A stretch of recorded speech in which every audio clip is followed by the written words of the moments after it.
Welcome, everyone, to the Lion Counseling Podcast. I'm Mark Odland, founder of Lion Counseling and certified EMDR Therapist. And I'm Zack Carter, counselor and coach. And our mission is to help men to break free, to heal deep, and to become the lions they were created to be. Today's podcast is for all you dads out there. And if you're like me and Zach, you work hard for your family, you try to be a good provider, but deep down you know that raising your kids isn't just about that paycheck. Because providing isn't just about their physical protection, as important as that is. It's about shaping our sons and daughters to live with purpose and integrity and emotional self-control. And so in today's episode, we explore the possibility that the real key to raising emotionally healthy kids is to actually be strategic and to parent with our child's whole brain in mind.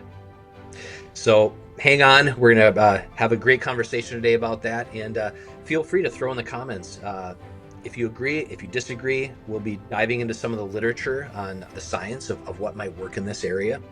And of course, if you want to reach out, check out escapethecagenow.com. All right, Zach, let's do it. Escape the cage now. Be the lion you was destined to be. Born ready for the war, now my effort is free. The level's been set, time to wrestle the beast. Testing my G, it's getting heavy indeed. The struggle I embrace now, never retreat. I see the test as a blessing indeed. I'm taking steps on the treacherous peak. Now it's destined to be. I'm on my destiny's feet. Shine with the one piece. Let's do it. Why don't you kick us off here? Kick us off, yeah. I know you've been diving in a little bit deeper, not only being a dad, but also looking at all this great material that's out there that's developing around parenting and in particular the brain, like how our children's brains are impacted by the way we approach things, the way we parent them. I mean, it's a fascinating subject. Yeah, definitely. And looking forward to talking about it today. You know, I've got a 8-month-old daughter, and I was like, maybe it's time to start reading about this. Did I do it when my wife was pregnant? No. Did I do it when my child was first born? No. So I was like, oh, she can like stand up on her feet now. Maybe I should like learn how to be a father. that would be good. So, we have meetings regularly with other counselors, and I was asking everybody, I was like, hey, is there any good stuff on family or raising kids? And Yeah. a guy named Dr. Dan Siegel kept coming up. And so I was like, all right, I'll check out his books. And so, yeah, he's great. So he's an expert in the field of raising kids. And he wrote a book specifically on raising whole brain children, right? Thinking about the whole brain. And it's very, very helpful conceptualizations that he has. Thinking about, we've got our left side of our brain, we've got our right side, we've got the upstairs, we've got the downstairs, right? So left, right, Sure. up and down. And I think that's a really great way of thinking about how do we engage with our kids and how do we help them to develop their brains Sure. in a healthy way, right? And it's so interesting as I read so many of these books, they kind of all say the same thing and so I feel like, man, we're going to talk about emotions yet again. And so like, if people find like, oh, you guys have talked about this when it comes to like in your marriage, you need to like acknowledge your wife's feelings, and like in the corporate environment or with your friends, you want to acknowledge feelings, you want to acknowledge their thoughts. It's like, yes. And yet again, we want to do this with our kids as well. And so, but Dan Siegel has it in, he thinks about it in a really great way. So I'm gonna pull up this graph real quick. And so he thinks about it in terms of like left brain and right brain. So Sure. oftentimes our kids will come with a problem. Hey, my brother hit me, or hey, I fell down, or hey, I got made fun of at school. And, especially as men, I think we like being problem solvers. I think that's kind of our go-to shtick, is like that left brain, like let's think logical, let's think analytical, right? Let's think factual. Okay, what are the facts of the case? How do we solve this problem? And what Dan Siegel says is you really want to start with connection. He says, first we connect, then we redirect. And so we connect right brain to right brain, right? So if your child is coming to you and they're emotional and they're starting with their right brain and you kick into that left brain thinking, right? It's not going to go as well. What you want to do is connect right brain to right brain. So, oh man, your brother hit you. Yeah, I'm sure that hurt. I'm sure that's, very frustrating if someone hits you. And then go into logical. Hey, maybe we need to talk to him. Maybe we need to do this. Maybe we need to do that. If at school you're being bullied, it's not just simply like, well, have you talked to the teacher? It's like, oh, first off, that's really hard to get bullied. Like, it hurts your feelings. It's really stressful. I'm sure going to school is really stressful, and so really starting with those emotions first, starting right brain to right brain first, and then like, okay, cool. Then you can go into your comfort zone of like going into that left brain logic after we're doing that right brain emotional. So any thoughts on that, Mark? Yeah, I think that makes a lot of sense. I think back to when one of my kids was, maybe they're like 4 years old, and I live in Minnesota, right? So we've got these brutal winters at times, and the way we survive is to bundle up like crazy, right? We've got the snow pants on, we got the thick coat, and we were in the changing, kind of in the mudroom, getting our kids' clothes on, and it just became like this huge power struggle over to just get out the door. And it's seemingly my son is throwing this big fit for no reason. I felt my frustration level going up and up, and I'm just like, just put on your boots. Let's just get out the door. Come on, buddy. It's okay. This is not a big deal, right? So what I'm doing is I'm using logic. I'm kind of trying to invalidate his feelings to just quick get over it. Yeah. And there's a place. We're not going to coddle our kids indefinitely. That can go off the rails too. But what I found, then I thought in my back of my mind, I don't know, maybe it was Siegel, but I thought, okay, all right, buddy, I'm sorry your snow pants feel so tight. What's happening here? Are you doing okay? Like, and then I found out it was something crazy. Like there's like some zipper like poking them in the side or something, and it was like really painful. And it's like, oh, okay, bud. Well, I'm so sorry. Like let's turn that around and let's like rearrange that and fix the zipper. Surprise, surprise. Now he's okay. And he just needed the space to not only feel his feelings, but to actually identify and correctly diagnose what the issue is. Because if I was just going to keep steamrolling through that situation, I never would have discovered that he's not just overreacting. He's actually in physical pain. And it would be totally unnecessary for me to blow through that. I just had to kind of slow it down just enough. Yeah, I mean, if I sat with him on the floor for the next hour and then the whole family's afternoon is wrecked, yeah, that might not be the best, but you know where I'm going. Yeah, 100%. Yeah, and so there is nuance to it, right? Because sitting around in a circle for an hour is completely right brain, and that's not what you want to do either. Like, it's not, hey, we just want to hang out in feelings and emotions, or we just want to hang out in logic. The idea is like we want to be able to engage in both. And so, guys listening, it's like, well, why? Why do we have to do that? Right. And so one of the problems with guys, so maybe this is where my mind goes, is because this is why I typically work with is addictions, right? And so men typically use outside stimuli to numb out internal issues, right? So we go to drugs, we go to alcohol, we go to porn, we go to TV, we go to food. We find these other things to kind of numb out internal problems, and oftentimes it's because we don't know how to deal with those internal problems. They come up, we're like, let's shove it down, let's keep moving forward. Sometimes that's great. If you're in a wartime scenario, if you're a soldier, you need to shove that crap down and just move forward, right? If you're a firefighter, if you're a policeman, initially you need to shove that down and move forward. But it has to be dealt with at some point, because that stuff doesn't just go away, right? Yeah, right. And so like engaging in that right brain to right brain, you're dealing with it in the moment.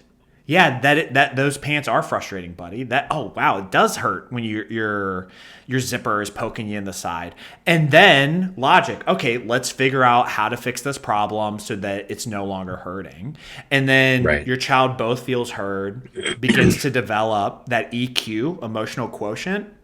Right? We don't want to just have good high IQ, but also a high EQ, which in some studies show leads to better success. Right? We want to be able to do both those things, that logic IQ and that on the left side, and that right side emotional EQ, right? Yeah, Any last I love that, before Zach. we move on? Yeah. Yeah, no, I just thought of another thing where there have been times, this is a confession of a parent that I'm not proud of, but like it's totally my guy brain, right? There are times when like my kid skins his knee or something. Mm-hmm. And part of being a dad is to like say, hey buddy, it's gonna be okay. Let's just walk it off a little bit, kind of like the football coach, right? And sometimes Yeah. that actually works. It's not bad. Yeah. Yeah. But there are times when my wife would come in, or I see another mom on the playground, and it's not even bleeding. I'm like, oh, do you need a Band-Aid? I'm thinking, there's no blood. Like, what is happening here? There's no blood. And yeah, I need a Band-Aid. And then they put the Band-Aid on, and surprise, surprise, they're better. Yeah. Or kiss the boo-boo, right? The mom just kisses the owie, and it Yeah. feels better. And we're thinking like, this doesn't make sense. Yeah. But physiologically, it does make sense, because when you feel heard, when you feel understood, when you feel loved, when you feel cared about, throw in some placebo effect, Yeah. and it's not just in their head, their body is literally feeling better in that moment. So, yeah. So this is good for me, a good refresher for me, Zach, because my default still goes a little bit too much to just tough it out. And again, sure. there's a place and a time. But and I guess the last thing I'd say is, when you talked about, are there guys out there saying, well, why do I have to do it this way, or why does it have to work that way? Well, my thought is, the brain is the brain. It's the way God designed it. It's the way he, apparently he thought it was a good idea to design it that way. And so to act in accordance with the design of a thing, whether it be our brains or a nice car, right? When you bring it to the mechanic and you say, and he's like, yeah, we got to fix the transmission. You're like, well, why can't it be a Tesla? It's like, because it's not a Tesla. Like, we have to work with what we got. We got to. So I'll kick it back to you, Zach. But I appreciate you priming the pump for this conversation. It's fun. Yeah, and it's so funny that what you're saying kind of leads us into talking about the upstairs versus downstairs brain. And so, what is the upstairs brain? What is the downstairs brain? Well, the upstairs brain, as we're seeing on the graph right now, is our executive function, our thinking, right? It's that prefrontal cortex right here behind the forehead. So this is where we think through problems. This is where we plan for the future, right? Our downstairs brain, that's going to be that amygdala. It's going to be the part of where the brain stem is, where it's connected with the spinal cord, right? So all that stuff is designed for survival. So when we've got small kiddos, that's the thing that's most fully developed, right? Is that survival instinct. And it's there for a reason, right? So primary function of the brain, don't die, right? And so the body makes it, hey, we're going to develop this first, right? We're going to develop the fear circuit first. We're going to develop the anger circuit. We're going to develop the survival circuit. That's going to be the first thing that develops. And then that prefrontal cortex, that upstairs brain, is not going to be fully developed until we're 25, right? That develops last. Right? And so what we want to do as parents is, once again, engage in those emotions, right? Because they're there for a reason. We're going to engage in those first to bring them down, but then we need to begin to engage in logic, teaching our kids, okay, now what do we do? If they're out on the field, they skin their knee, after playing football. They're like, oh, I want my mom. I want the Band-Aid. I want to kiss the boo-boo. Okay, we do all those things, right? We physically connect, right? We have that oxytocin, right? That connection chemical starts to flow, right? We can calm down. We know we're not in danger. Okay, then dad comes in with the executive function, says, all right, dude, you just got hit by your brother. What do you think you did wrong in that play, right? And then boom. And so you begin to engage that upstairs brain, that executive function, in addition to dealing with that downstairs brain, that survival brain, right? And so we have to understand that when our kids are little, it's mainly survival brain. It is not as much of that executive functioning. And it's our job to kind of help. It's going to develop naturally, but it's our job to help them to use that component of the brain. Yeah. What you think? Yeah, I love it. I mean, I think that makes a lot of sense, right? I mean, I had, flashbacks to my old football coaches, when you bring that analogy of the field, and they have a great coach logic that seems harsh at the time, but you're walking off the sideline, kind of limping a little bit, and then the coach will say, well, okay, Are you hurt or are you injured? What's the What do you mean? difference? Injured means you can't play the rest of the game and Mm-hmm. it's serious. Mm-hmm. Hurt means it's just physical pain, but it's not doing any damage to the body. And you Okay. just have to kind of shake it off, right? Okay. But to be in the moment and have to discern that, it actually does really kick up your logical brain because you're like, whoa, Yeah. what is the difference? Like, am I Yeah. hurt? Am I injured? Okay, I guess this is just kind of sore, but Yeah. I'll be okay in like 5 minutes, right? Mm-hmm. Mm-hmm. Um, and and so we want to develop kids who are resilient enough, right, to as they get older and as they're in different contexts, Mm-hmm. to be able to regulate their emotions, right? Because kids who can't regulate their emotions, they're more likely to get bullied. And I think that's a lot of a fear that we have as dads is we want our kids to, you know, hold their values, but essentially we don't want them to be outcasts, right? Like we don't want them to be picked on. Mm-hmm. And the more confidence they have with their logic and their emotion, Mm-hmm. um, it has to set them up well for life. And the alternative is something I see every day doing EMDR therapy for trauma. And it's not a coincidence. The more business leaders and executives and entrepreneurs that I work with, it's not kind of like if they suppress their emotions. It's Mm-hmm. almost always the case. It's almost like some of the most driven, successful people um, have a wound back there where their feelings didn't matter and they had to stuff it. And they're still using the same coping strategies today. And it's blowing up their marriage and they're falling into all the addictions that you're talking about. Mm-hmm. Right. Mm-hmm. So, again, I don't want to over coddle my kids. I'm aware of that, but it's kind of like when your default is tough it out, you probably have a lot more room to stretch the other direction than you think you do, Mm-hmm. as far as tapping into the emotional side of things and Right. setting their brains up to develop well.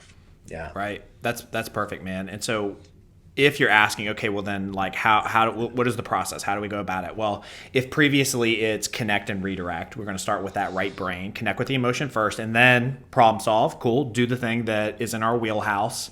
Now we've got, full left, right. What do we do as far as upstairs and downstairs? Well, Sure. that primitive brain does need to get moving, right? So sometimes, like you said, it's not about sitting and talking out. It's like, okay, let's go back out on the field. Let's go back to playing. Let's go back and getting physical again, right? And a lot of that fear, a lot of that anger starts to work itself out.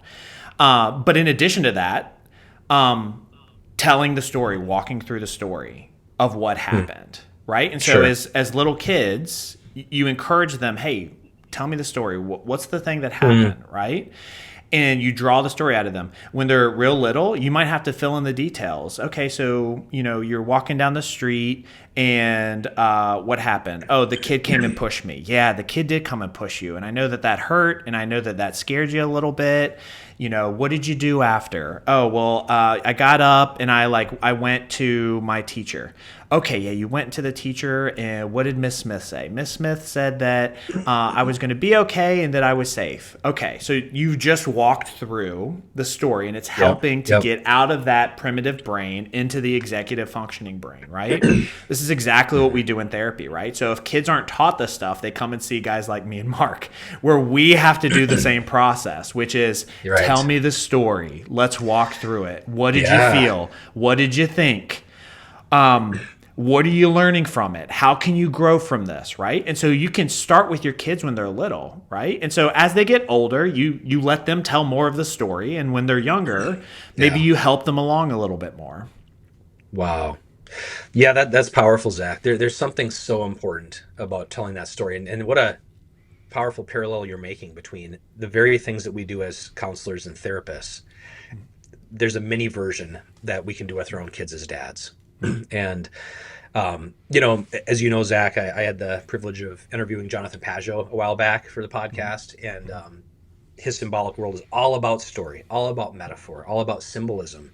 And sometimes in this hard materialistic world that we live in, we tend to default to that being all reality. And we forget that there are things that are story based that in some ways are actually more true than the quote unquote scientific facts, right? And one could make a very persuasive case that language and thought itself does not work apart from story and symbol. Because if you ask a kid to describe something, eventually you get to it's like this. it's like that. It's only describing something in reference to what it's not, or the symbol that it's not like, or the other thing, the other symbol, the other story that it is like. And so it's just intimately tied into everything that we do, stories. So I think that's just amazing to even invite a kid, even invite our kid, they're going through something, tell me the story, bud, like what happened. And guess what? Not only are they getting it out of their limbic system, but they're also feeling understood, connected, cared about. And then we could show the way to model them through the logic and through the problem solving to get to the next step. Right. And so in regards to that, getting good at questions, as dads, as men, we tend to want to go to statements. We'll just do this, just do that. Right. We'll just walk it off. It's like, but actually starting with questions, actually starting with engaging in the emotion, helps to draw them out, helps them to think more, right? To think for themselves, to create that executive functioning, and allows them to tell the story, right? And so that's going to help them to process, help them to learn, help them to grow better. So in summary, what we've got left brain, that's that logic brain. We got right brain, that's that emotion. If you want to help your kids, we start connect, then redirect, right? Start with that right brain, lead into the left brain. We got the upstairs brain, we got the downstairs brain. That downstairs brain survival, that upstairs brain is executive function, is thinking, is planning, is storytelling. Okay, let's get them moving. Get them, if that's what it needs, if that's what they need in that moment to get their body moving, cool. And then once things are calmed down a little bit, okay, tell me the story. Let's walk through that. Here are the details. What were your thoughts? What were your feelings? What were your sensations? What are the images that are going through your head right now? And walking them through that process can help them to not just stuff things down that sticks with them the rest of their life, but actually helps them to process in the moment, so they don't have to hold on to all this stuff for so long and then go into stuff where they bring it into their marriages or into their workplace or into addictive patterns. Wow. Cool. Yeah. I mean, when you break it down like that, it seems like there's actually a fairly straightforward plan for how we could approach these things, right? And tell me if I'm right about this, Zach. It sounds like we're connecting to the emotion first, meeting them where they're at. Then we're going to the logic. Then we're moving, but essentially helping them move their body, kind of, and then the story at the end to kind of process it more fully and kind of put things in their place and help the brain consolidate. That's actually, from a trauma perspective, story helps us consolidate memory. And so it's not just fragments of painful things and painful images. The story helps us kind of pull it all together and solidify the way our brain actually stores that memory. And if our brains are storing fragments, no wonder they could mess us up down the road, right? And so what a gift as dads that we can help shape the way our kids hold memories, the way that they feel confident in their bodies, the way that they feel cared about, the way that they know that their story matters / they matter, that they're loved. That's so cool, Zach. I really appreciate you sharing all that. Or any closing thoughts for our audience today? That's all I got for the day, man. No, this is really good stuff. Well, as always, if anyone wants a free consult with me or Zach, we're happy to help. That's what we do. We're here to help you guys. EscapeTheCageNow.com. Obviously, we're building momentum here, guys. This podcast is still somehow in the top 1 or 2% of new podcasts. We're coming up on 10,000 subscribers. Help us get over the edge. You guys might not be aware of this, but 90-something% of people who listen to podcasts don't actually subscribe. And so it just makes it harder to be notified for future podcasts. So it means a lot to us if you could support us with that, if you enjoy our content already. And join the conversation. If you got places where you think me and Zach, oh, that's cool. Yeah, I think that makes sense. You're like, that Siegel guy, I think he's ridiculous. He doesn't know what he's talking. Well, hey, tell me why. Yeah, we might let us know.